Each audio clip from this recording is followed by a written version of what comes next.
Attention to all SSS members at pensioners para sa mga nagtatanong, Sino ang maaaring maging survivor pensioner sa SSS? Sa video na ito, pakitapos hanggang sa dulo para malaman ang buong impormasyon.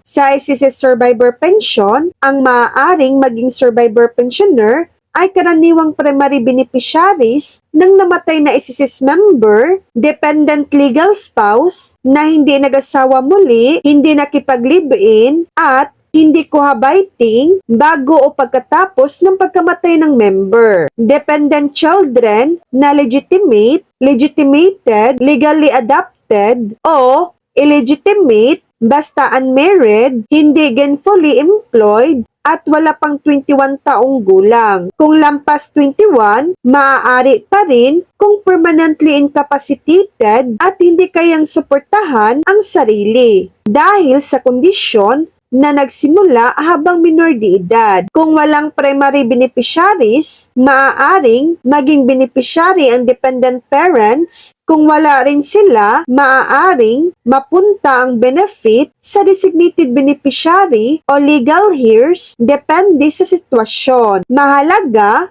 para magkaroon ng monthly death pension, karaniwang kailangan na may at least 36 monthly contributions ang namatay bago ang semester ng pagkamatay. Kung kulang dito, lump sum benefit ang maaaring ibigay. So yan lang po ang latest update.